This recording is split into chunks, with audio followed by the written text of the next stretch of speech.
Hai, kembali lagi sama aku nih. Kali ini aku bakal bawain cerita untuk nemenin kegabutan kalian. Oke, lanjut aja ya. Jangan lupa di like, comment, and subscribe. Enjoy guys.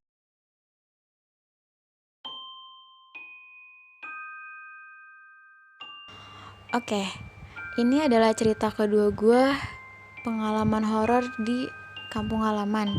Jadi buat teman-teman yang belum nonton cerita pertama gue, bisa kalian keluar dulu dari video ini, terus ke playlist, terus tonton video horor yang pertama gue. Habis kayak gitu, kalau udah kebalik lagi ke sini, jangan kemana-mana, udah tunggu sampai habis. Nah, tapi cerita pertama sama cerita kedua itu sebenarnya nggak ada hubungan banget gitu. Soalnya kan di cerita pertama itu gue umurnya masih kecil lah, masih kayak umur 6-7 tahun gitu. Nah, kalau di cerita kedua ini gue tuh udah kayak kelas 1 SMP gitu. Nah, yaudah, langsung aja ke ceritanya ya. Simak baik-baik. Jadi, waktu liburan sekolah, gue sama orang tua gue memutuskan untuk pulang kampung. Karena gue suka banget pedesaan gitu yang masih alami-alami, kesenangan dong gue. Gak sabar gitu nunggu-nunggu waktu buat ke kampung halaman. Terus abis kayak gitu, pas udah beberapa hari nyampe di sana, udah beberapa hari nginep di sana maksudnya, terus orang tua gue ini ngajakin buat ke sawah. Terus habis kayak gitu gue seneng dong karena mau ke sawah gitu. Nah ternyata sawahnya ini tuh kayak sawah, tapi tuh kayak kayak hutan kecil juga gitu. Jadi kayak banyak ditumbuhin kayak pohon jati gitu. Jadi kayak masih agak hutan gitu. Dan rumah tuh bisa dihitung dari 1 sampai 5 lah gitu, udah sepanjang jalan itu ya. Karena tuh dulu tuh masih sepi banget gitu. Terus apalagi kalau malam-malam tuh bener-bener penerangannya tuh kayak minim banget gitu, minim banget sampai gue tuh takut kalau lewat situ. Saking takutnya tuh kayak gue tuh nggak mau nengok ke arah sawah itu, soalnya petang dedet, tau gak sih, kayak bener-bener gelap banget gitu. Jadi gue nggak mau, dah dibanding gue nemu yang aneh-aneh mendingan gue natap ke depan. Oke, lanjut. Jadi pas udah sampai sawah itu masih siang kalau nggak sore gitu. Ya udah tuh gue awal-awal mah biasa aja, jalan-jalan gitu, nengok sana sini ya kan, ceria. Nah habis itu nggak ada apa-apa tuh pas jalan pertama awal. Nah pas pengen pulang ini nih, kita muter ke sawah yang lain gitu. Ke sawah yang lain gue muter. Habis itu gue ingat banget ada buah kelapa yang udah jatuh ke tanah gitu. Sama gue lupa bunga apa daun gitu. Tapi tuh kayak nggak pernah gue ketemu gitu. Maksudnya gue nggak pernah ketemu nih sama bunga kayak gitu. Jadi gue tertarik karena itu sesuatu yang belum gue ketemuin. Gue tertarik, ya udah gue samperin, gue ambil dah tuh bunganya. Kita di sini anggapnya bunga aja ya, soalnya gue lupa. Gue ambil bunganya. Mak gue yang di depan gue nengok langsung ke belakang, ngeliatin gue. Pas ngeliat apa yang gue bawa, mak gue langsung nepok tangan gue kenceng banget lagi. Nepok tangan gue kaget kan, terus habis itu langsung, kenapa mak gitu. Nah mak gue bilang kayak gini, jangan bawa apapun dari sini, gak boleh, taruh lagi. Jadi gue, anak kecil yang masih kelas 1 SMP ini tuh bingung gitu, kenapa harus ditaruh lagi gitu. Padahal kan ini bukan punya siapa-siapa. Ini gue temu di sawah, jadi kemungkinan besar ya cuman bunga doang, siapa yang punya sih, ya kan gitu. Terus mama gue bilang, taruh, cepet taruh gitu. Pas gue taruh, mama gue bilang gini, kalau ada apa-apa jangan diambil. Terus gue penasaran kan, kenapa sih emangnya gitu. Ya udah, habis kayak gitu gue langsung pulang. Udah tuh nggak terjadi apa-apa, kayak gitu doang. Nah besoknya, jadi gue ceritain dulu kalau misalnya di kampung gue itu ada sumber mata air. Nah itu juga nggak jauh dari rumah gue. Besoknya gue sama saudara-saudara gue itu mau ke sumber air itu karena ada sebagian saudara gue yang mau mandi. Nah gue juga niatnya sih mau mandi di situ. Cuman pas gue ke sono, gue lihat banyak cowok-cowok pada mandi. Lah gue yang cewek sendiri tuh kayak, duh malu gue gitu. Gak jadi kan, walaupun masih kelas 1 SMP juga gue malu.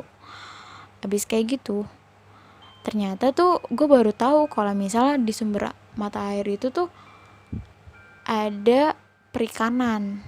Jadi di kirinya itu ada sumber mata air, di kanannya itu kayak ada bangunan yang udah nggak kepake, yang buat taruh ikan gitu. Nah terus saudara gue sama adik gue ngajakin ke perikanan itu buat lihat-lihat ikan. Nah gue ayo aja kan, gue ayo aja, lagi juga kan gue bete ya nggak ngapa-ngapain. Yaudah tuh gue ke perikanan ngeliat, gue kaget, ikannya gede-gede banget, gede banget. Gue nggak pernah ngeliat ikan kayak gitu, segede itu tuh gue belum pernah. Waktu itu gue belum pernah. Jadi menurut gue kok bisa gitu melihara sampai gede banget kayak gitu.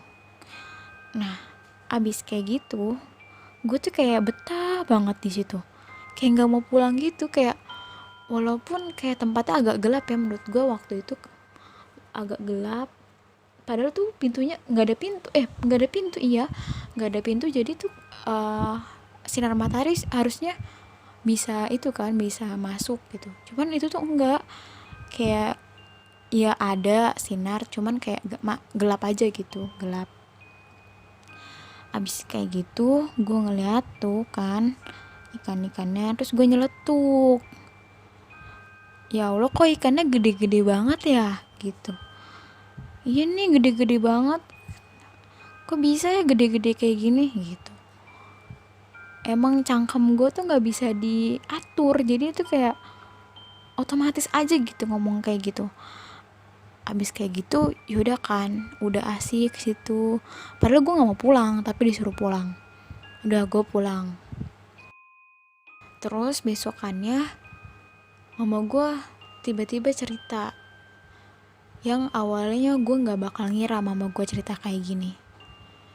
Jadi dulu tuh di sumber mata air itu ada orang meninggal, pemancing. Pemancing itu mancing sore-sore sama temennya. Nah kan gue udah bilang tuh ikannya gede-gede banget, jadi mantep banget kan tuh dapat pancingan yang uhuy gitu. Nah si pemancing ini tuh ngomong gini, wih aku dapat ikan yang gede-gede nih gitu, tapi pakai bahasa Jawa, gue nggak bisa meraktekinnya. Abis kayak gitu nggak apa-apa tuh, dapat ikan gede-gede dibawa pulang sama temennya. Abis kayak gitu awalnya tuh kayak ya udah biasa, enjoy ngelakuin aktivitasnya sesuai dengan sehari-harinya. Tapi besokannya pemancing yang ngomong itu tuh sakit dibawa ke dokter, tapi dokter bingung kok pas dicek nggak ada penyakitnya gitu. Ya udah kan, pemancing ini pulang lagi, sakit terus nggak lama lagi meninggal gitu. Nah udah kan, abis kayak gitu mak gue bilang, tau nggak gara-gara apa dia meninggal? Gara-gara ngomong sembarangan. Ikan itu penjaga dari kerajaan sumber mata air itu. Dia ngomong ngawur soal ikan itu, apalagi ikannya dibawa pulang. Itu nggak boleh. Terus gue bilang kan, lah gimana mah gitu, ini tadi kemarin ke sono terus ini ngomong kayak gitu. Terus mama bilang, ya udah, kamu udah ngomong kayak gitu, makanya lain kali tuh nggak usah ngomong sembarangan gitu, apalagi kita tuh tamu di sini, kamu baru kesini kan gitu. Abis kayak gitu mak gue bilang, lagian juga itu udah zaman dulu gitu. Doa aja sama Allah biar dikasih kesehatan terus gitu. Nah abis kayak gitu ada lagi nih cerita, banyak dah cerita, tapi gue bakal lanjutin di next cerita ya. Kali ini berhubungan, jadi kalian harus stay tune. Oh ya, jangan lupa di like, comment, and subscribe.